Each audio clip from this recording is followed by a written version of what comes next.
First of all, why did we chose to run a panel on research? It might not be very interesting for everyone, right?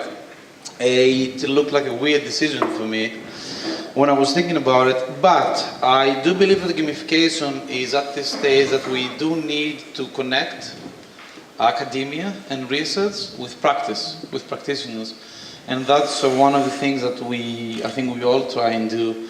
We all have very practical projects, I would say. And actually, the two of you, you left academia and you run your own companies, which is very interesting. And it's very interesting to see how we can work together. So, I'm not going to delay this any longer. I will ask a few questions to our panel, and then we will ask for your questions, and hopefully this is going to be interesting. So, it will be interesting. First question I have for you guys is, what were the most surprising and interesting findings during your research? Data and insights that you gathered and changed your view on gamification and kind of gave you new ideas on how it can be used and maybe what it is. Anyone? I don't have any specific. Do you want to start? Oh, okay. It looks like I'm starting. Okay. Well, the focus of my research was on the enterprise, so looking at sort of organisations, organisational systems, and how we can use gamification to make them more efficient, more productive, and predominantly creative and innovative. There wasn't a lot of data in that space, and what surprised me is that the focus was always on aspects of personalisation. So it surprised me that a lot of it was still focused on players and player types and how we can predict that and all that kind of stuff. And then there was a lot of data-driven gamification, which was still focused on the player, the experience, which is good because it's come out of human-computer interaction and game design. So it was understandable that that was the focus. So, really had to sort of look around the industry. There were some people that were doing research on gamification in information systems, but there actually weren't that much around there. And just the focusing on that sort of personalisation aspect sort of led me eventually to see that the whole sort of behaviour design element was sort of quite behind it.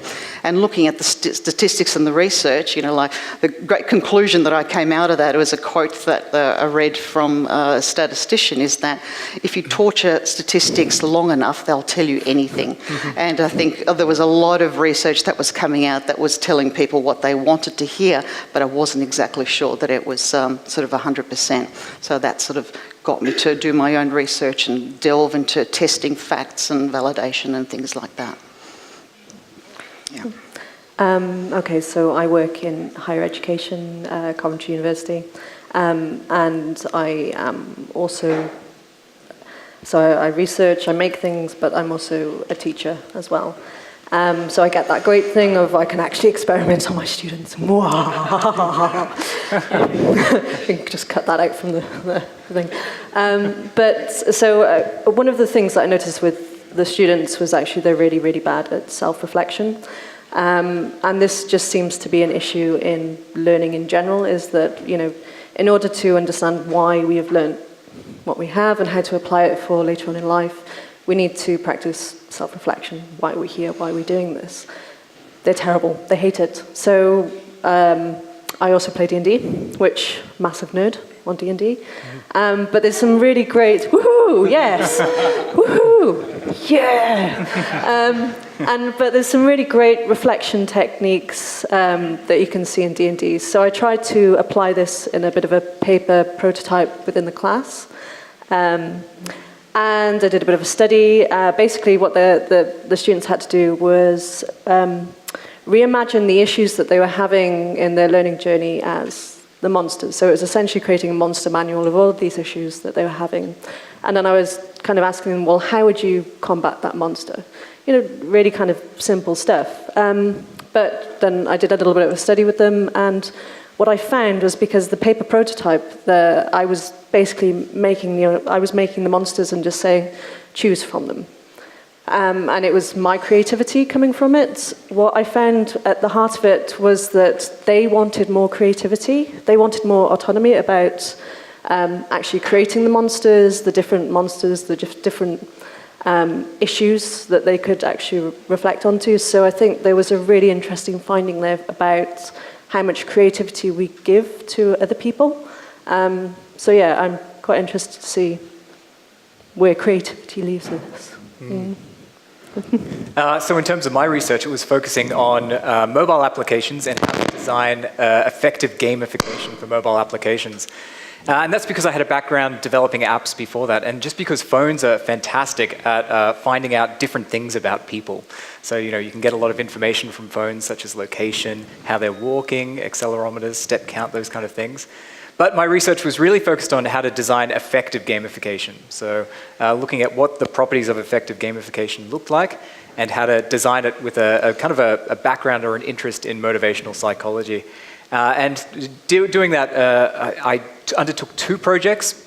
So design science research, where you build something, you roll it out, and you have a look at the impact that it has. And the first one was a scavenger hunt app for students for orientation week, to engage them in the university environment.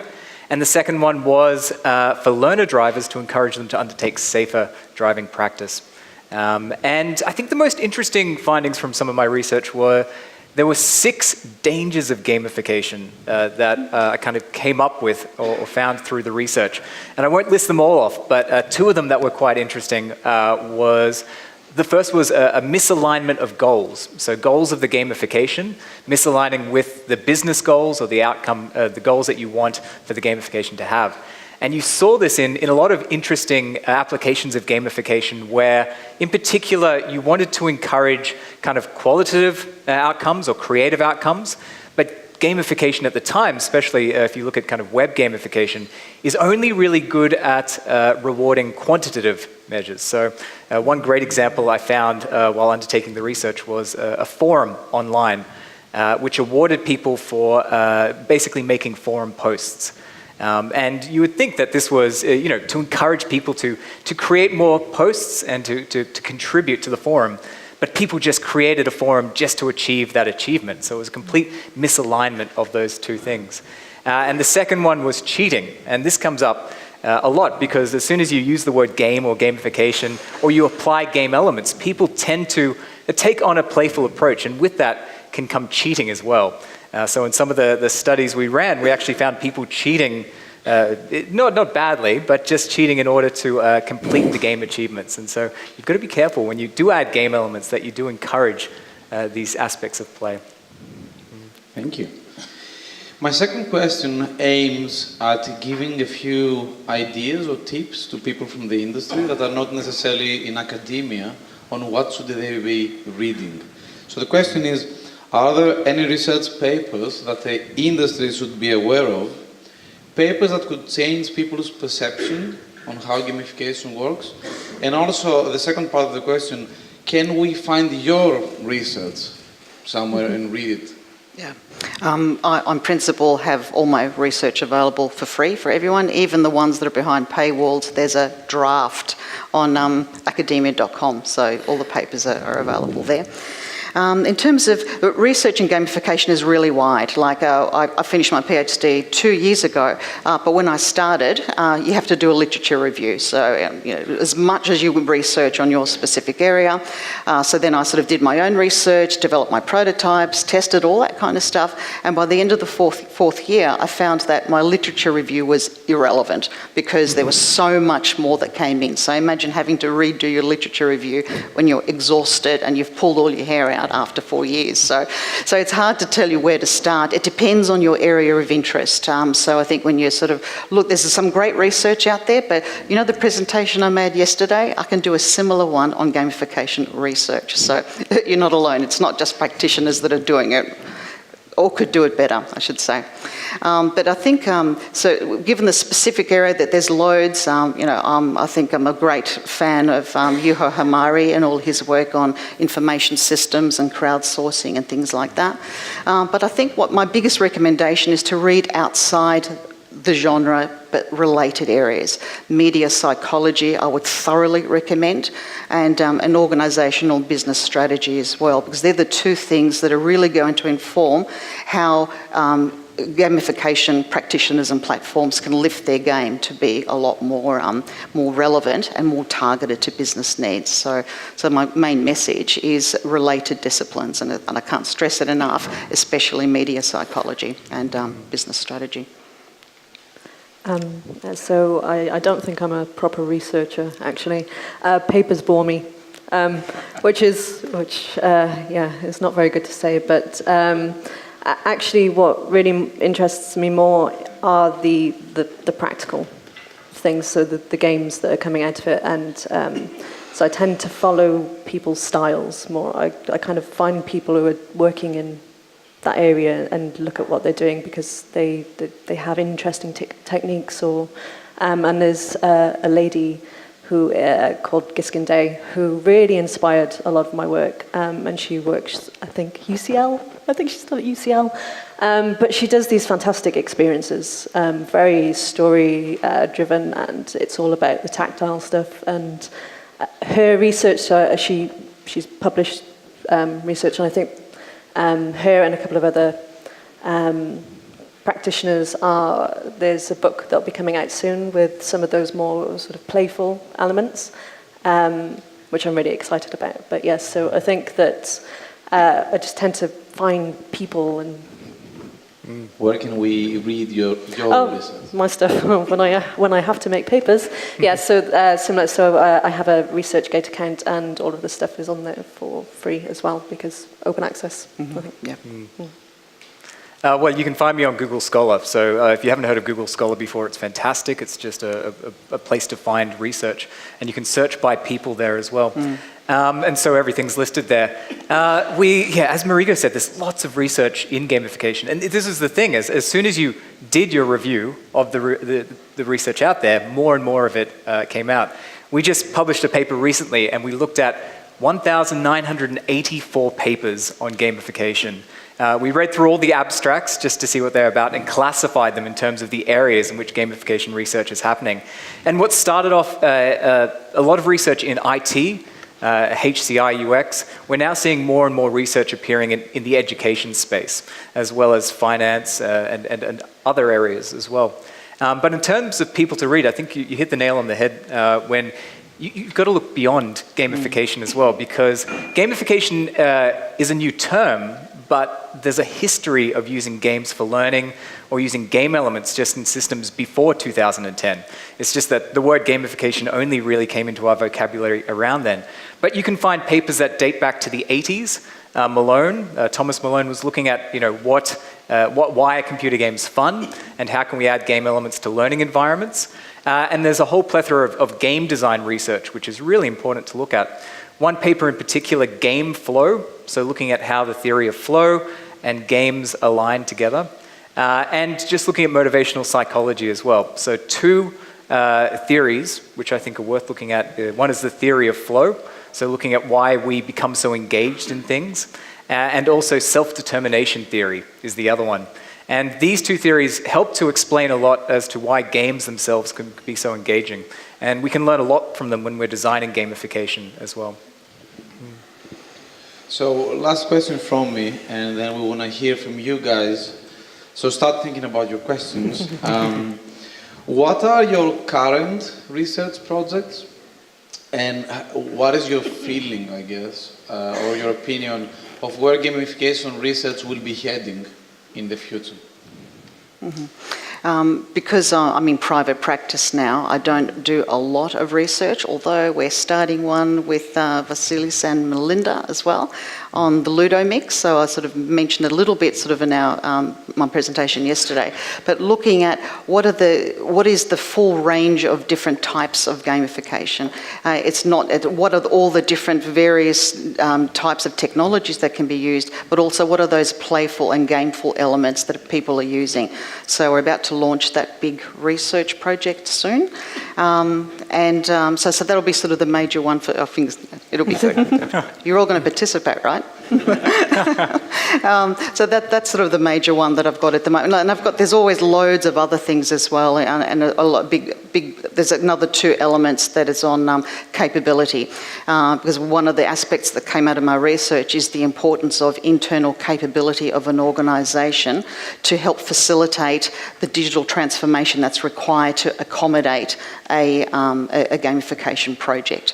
And some of those playful elements are essential to help the digital transformation of any gamification project. So whilst they appear separately in their taxonomy, I think they've got a very close relationship to support the actual technical infrastructure that you may be implementing. So that's the one after yours. So there's always heaps sort of on the move at the moment. So, and I think even as a private practitioner, you do need to do your own private research. And I think having the discipline of having done a torturous PhD and everything that's required of you, you tend to be very disciplined, and it takes time to do it well. So you're not just sort of slapping together statistics, you're really sort of making sure that what you're doing is worthwhile, and it can be replicated and useful to the business community that's investing in it.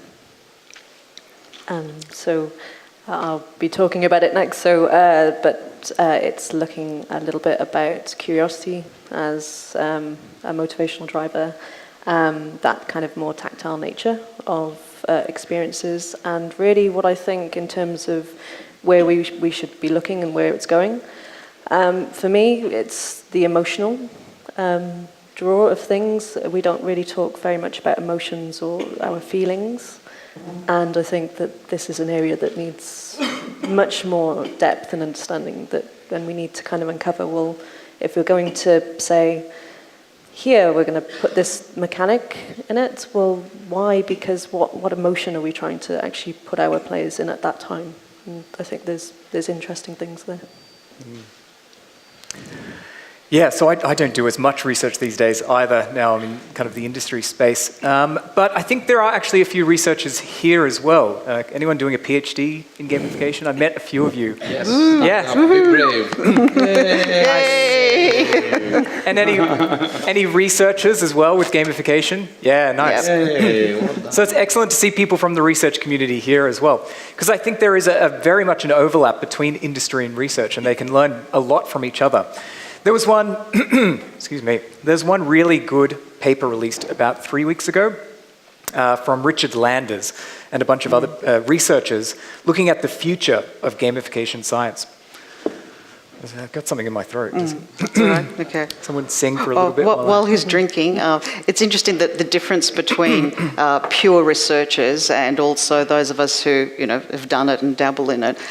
Is the presentation I did upset a few people, as I knew I would, and they sort of come and I disagree with you, and they're sort of quite upset about it. I'm like, dude, that's fine. That's your issue, not mine.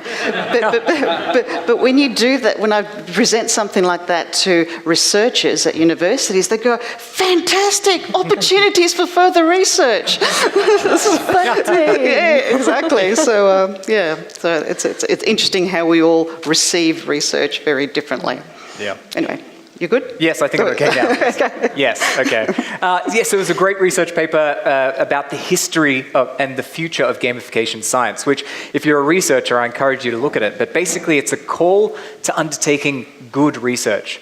And so that is actually, we've had a lot of early research which has reported on findings or looked at interesting things or defined kind of gamification. But really now there's a need to undertake good empirical research to look at what the effects of gamification actually are and to prove that these effects are happening.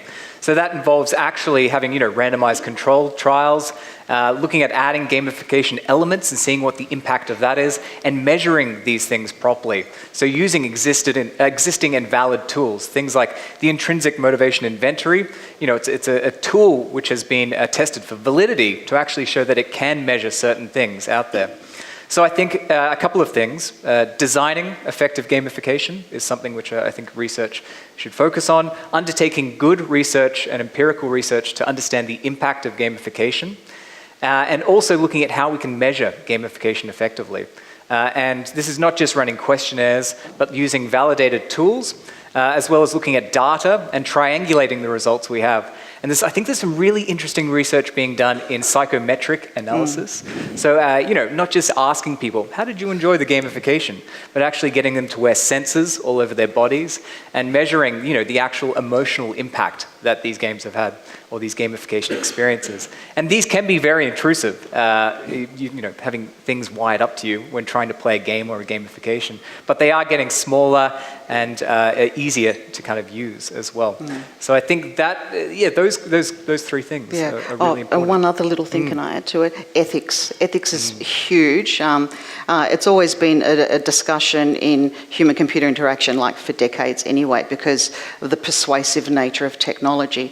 And I think it's had a real impetus. I mean, I had a big chunk of ethics in my thesis. So it now, since Cambridge Analytica and Facebook and the sort of the nature of that kind of technology, it's come back to sort of to haunt us. Like, we are using behavioural design elements. It's some of the mechanics verge on Skinner techniques. So so it's sort of something that we need to be sort of very careful of.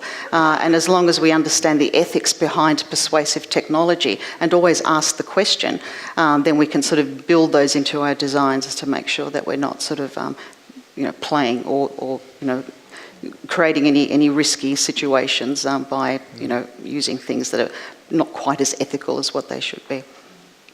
Thank you. So now we would like to. Is there a question already? Okay, can we open the lights then? Rob, do you want to ask a question? Did you write them beforehand? Be honest. I have a question from a professor. From a professor. No, it's from a professor. Yeah, I mentioned before, so it's... Oh, sorry. Can you hear me now? Yeah. So it's a question of a professor I had coffee with a couple of weeks ago, and told me I was coming and that there was a very interesting research panel. He does some research in gamification as well. So he's thinking about doing something around this, but he wanted to know if you have any opinions or research around what metrics are being used to measure gamification itself. So beyond I think it was very related to what you were saying, Zach, because what he says is, in my opinion, part of the failure is maybe that we are measuring gamification in the wrong way. That we're not measuring gamification itself, that we're measuring, of course, the business objectives, but the gamification and the results of the gamification by itself. He's finding an interesting area to research. I don't know if you have any opinions or ideas. It's a can of worms. Oh, sorry, Yeah. I just jumped in. Is that all right? No, please. It depends on the gamification and the industry. They're pretty clear cut for marketing, sales, PR type of gamification, because the assets they're producing are basically play this game and zing, I want to buy that product. So obviously the sales or the sales leads that have been generated, it's fairly clear cut and quite simple in terms of all marketing, sales, PR, push types things they're usually campaign based as well. So any organisation will be investing in a game or a gamified application that leads to a sale. They know that at the end of that campaign, they want to see a return on investment, which is X amount of sales or whatever. I think it might leave you to talk about education ROI, because that's quite specific as well. But I think the other one that I need to also stress is that a lot of gamification, particularly in my space, which is on innovation and creativity and culture change and things like that, the metrics become quite fuzzy. And if you do proper financial, old school ROI, they will always be deemed failures. But you need to look at what other aspects are. And all the prototypes that I've developed with organisations, I always use Google's heart metrics, which are a lot more open and flexible, that measure lots of different things. And Google Ventures use that with all their new startups, new ideas, to give them the space that they need some metrics to know that you're going to deliver on the business outcome that you're targeted, but it's quite flexible as well. And the heart metrics are like happiness, engagement, retention, task success. So those are the good metrics, but you're not forcing them into a financial outcome too early, because you're dealing with pilots and prototypes and proof of concept and stuff like that. So it depends on the project is the short answer. Yeah, I guess that's because it's quite a loaded question. It's that sort of, well, what are you trying to measure exactly? And the thing is, we had this conversation this morning, and I'm probably going to upset a few people in this room now, but actually, I get really antsy about metrics and analytics and big data and all of these things, because data by data itself is not particularly useful, I don't think, because you don't get a full sense of what is coming out from that research. So where possible, I prefer a mixed methods approach, depending on what it is that we're trying to measure, so that, yes, you might have that data to say, this person dropped out at this point or whatever it is, but then you get that feedback from the people who are playing it. So, because you need the reasons. They could have just stopped playing because, I don't know, their child was screaming in their ear or something, or, it's really difficult to get a general overview of what's going on just numbers alone, I think. So that for me is what are you trying to measure, and mixed methods where possible. Yeah. So I think, looking at the desired outcomes is really important. So you have your gamification elements, and you have your desired outcomes, and you're looking at the impact of those on the desired outcomes. But there are mediators in there that you need to consider. So for example, you need to consider what the impact is on the person psychologically, so a psychological mediator, such as what the user experience, their motivation, the internal factors, and also how it's made them behave as well. So the behaviors as well, the physical behaviors. So these are two important mediators to look at, as well as measuring the business outcomes. So you can measure the user experience using various tools. You can look at measuring the desired, or the actual behaviors using different tools. As you said, there's so many different ways to measure these things, and a mixed method approach or triangulating data by doing many different approaches is useful. But I also think you need to then look at the gamification in the bigger context of where it's sitting. So for example, if you were running a gamification study and looking at the impact at the time the global financial crisis happened, and it happened to be in that kind of space, you need to consider whether it was these bigger kind of things that have affected the outcome of your gamification rather than just the gamification itself. So looking at it within the larger context as well. So those different things are important to measure. Kira, would you like to ask your question? Yeah, sure, thank you. I'm quite interested in the idea of the industry becoming gamification rather than interrelated industries. So I'm wondering whether you think there's space for a gamification journal? Absolutely. Why not? There's absolutely, I think, the more that we can have spaces in which we are fully open, please open access, that would be great, that we can share the practice and research, I think the better, because this is, and I know that a lot of people here are from a business background, and it's the livelihood, so I know that sometimes the sharing of practice, it can be a bit scary, but actually I think that we need to move more into that space of sharing and being more open with what we're doing, because it's only by sharing and saying, actually, no, do you know what? No, that sucked, or actually, yeah, great, go for that, is where we will, I think, grow as an area. I think at the moment there's a lot of conference proceedings, Kai, serious play, meaningful play, and DIGRA in particular, that accept there's quite a lot of gamification research that goes through there, and a lot of other journals, have got some. So I think there's merit in that, but there's also merit to be published side by side with other related industries as well. So yes. And I think it's really important to keep a presence in our related domains as well, because that goes to show you that we're just not an isolated little body that thinks weird things, that we're actually doing things as part of a greater business community or games community or psychology community. I actually don't like journals, so only because one publication I did took 3 years to get published, and in an industry like this, 3 years is a very long time. A lot of stuff can happen. So I really like conferences, and this seems to be the main or the most important outlet for a lot of researchers in this area, is because conferences, you get to see the research almost immediately after you've sent it through. It'll be 8 weeks, 10 weeks or whatever later, rather than waiting years to see the outcomes of the research. And a lot of the time, as you said, all these papers are behind paywalls as well, so it can be difficult to actually get the research. So what I really like are conferences like this that mix or that encourage researchers to come up and talk about what we've been doing, and vice versa. You see conferences like Chi Play. I'd probably say CHI Play is probably one of the biggest conferences in the area of games and play and gamification. And you see people from, Valve and Ubisoft coming along to that and sharing their research findings, because I think there's a lot that can be learnt from both kind of areas. Yeah, I'm also a researcher myself, and one of the things I think what you're also pointing at is maybe the community, the gamification community and the researcher community have to actually work together. So it shouldn't be the way that the gamification community should, in general, or practitioners should wait for the researchers to give stuff. I think it has to be, sort of a two-way interaction, right? And I think I agree with your point of journals taking a lot of time, but this is maybe something where one could be inspired from, say, physics journals, where we have something called the physics archive, where you can actually publish very early research very fast. It's actually put out there. It goes in within weeks or months, and you can actually comment and stuff on it, and it's actually it's citable.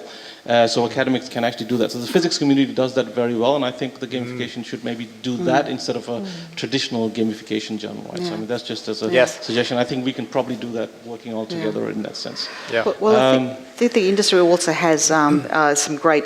There's a lot of industry funding of the universities that have faculties that do a lot of gamification research. Like, you find a lot of the research coming out of Europe and Scandinavia from universities that have had private funding as well. And all Chi Play, all the big organisations, Microsoft, everyone is funding that research as well. And on an applied sense, I have to mention the great work that the EU's Horizon 2020 project has done. Like, over the last sort of few years, they've invested heavily in, and Coventry is a key recipient, and I think you've got a speaker at 3 o'clock that is going to talk about one of the projects that's come out of that investment.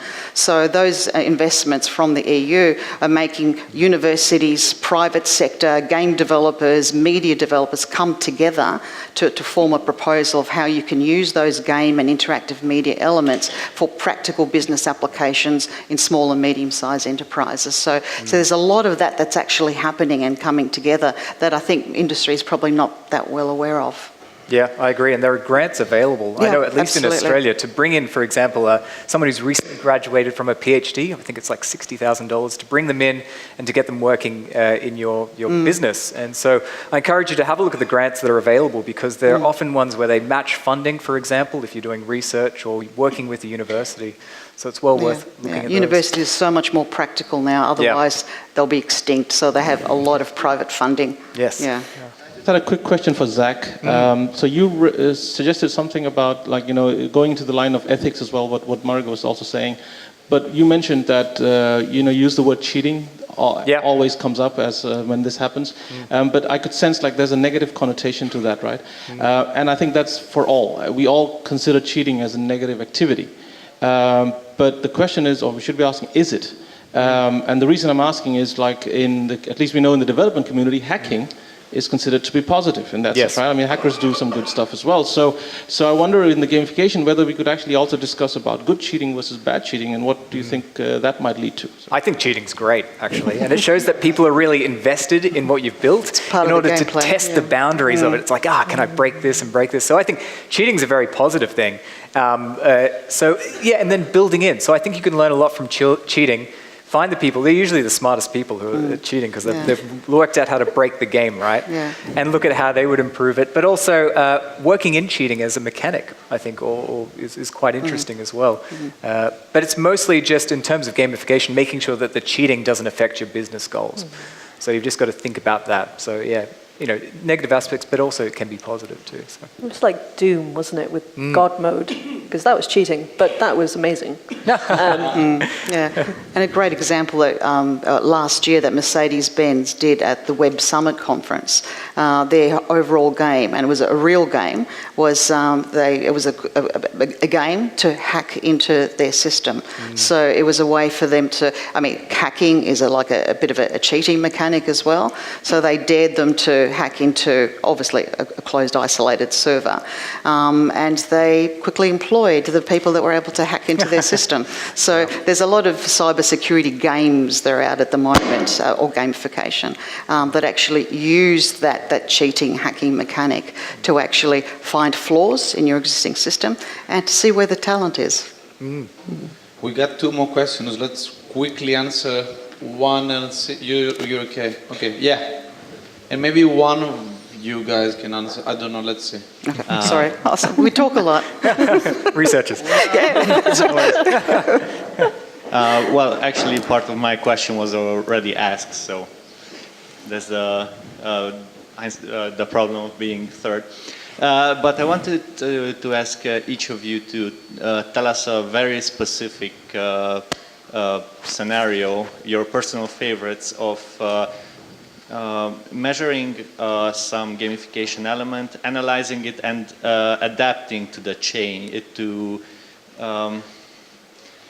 adapting to the data and possibly make it better. So there's a lot of talk of continuously measure and adapt, but I would like to hear some very, very specific example what you consider interesting. Oh, they're looking at me. They all went, That's right. I think for one of mine, we were testing out an actual sort of design elements for a performance management. No, it was actually more sort of learning related that sort of helped improve their performance. And we just found that all the mechanics that we put in, all the content that we generated for a particular learning module, every 6 weeks, I mean, because people were using it more, they were more interested, more exciting, is that it wasn't the mechanics that needed to change, but the content that needed to change.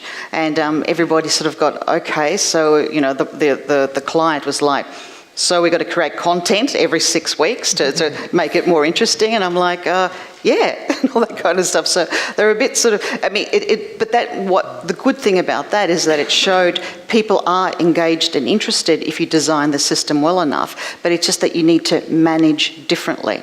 So that sort of had enormous ramification in terms of how they usually managed that area. So they had to put more people in that created content because suddenly people were more interested in the material that was put in front of them. So it wasn't so much that we needed to adapt the game, but what was feeding into the game and how the game was actually being managed around it. So we could have added more mechanics to make it more fun and interesting, but that would have, and we did a test, it just after 6 weeks, if you didn't add the content, it dived down. If it changed the mechanics, it limped a little bit on, but it still died. But the big difference, once you've got a good system design, is maintaining it with just that content flow to keep people engaged. So it's almost like the machinery, but what really keeps it going is not the machinery, it's not the technology or the mechanics, it's what people are actually interacting with, what they're consuming. Actually I'm doing a piece of research at the moment, which so it's more serious games, it's not pure gamification, but we're doing a library induction game using RPG Maker MV, which is a fabulous tool. Use it, it's amazing. But essentially, yeah, the idea of looking at RPGs as an environment, a game environment for learning content. And of course, RPGs center quite heavily on narrative. There's lots of text narrative. And so one of the findings that's coming out is that knowledge acquisition is high, great, fab. But because we also have a lot of international students, they're saying that it's too much text. You need to get rid of some text. And this is really challenging for me at the moment because a designer and a story writer, I'm like, no, but it's really essential. Do not make me cut the story. But actually then this, I think like some of the other speakers have mentioned, don't be afraid to let some of that go. It's painful. It's actually painful, but it is actually making me question then. So what are the best ways to deliver narrative? And it's throwing up a huge amount of questions about, are there better ways to, if you are going to do a role-playing game? So, is it more audio focused, or is text inherently bad, or is it? But it's really interesting and challenging at the moment for me, that piece of research. So. Yeah. I think the biggest challenge that I had, which involved a number of iterations, was trying to build a game for people while driving their car. So this is for learner drivers, because you don't want them to get distracted, because that's something that's bad. And so that went through a number of iterations, a lot of play testing as well, but mainly just testing it out in the lab first and making sure to build a gamification experience that didn't interrupt their driving experience as well. So it happened before and after. So yeah, just making something quite complex to begin with, but then just simplifying it down as much as possible. So that was the particular example that stood out. Thank you. We are out of time. We're out of time. That's it. No. Thank you.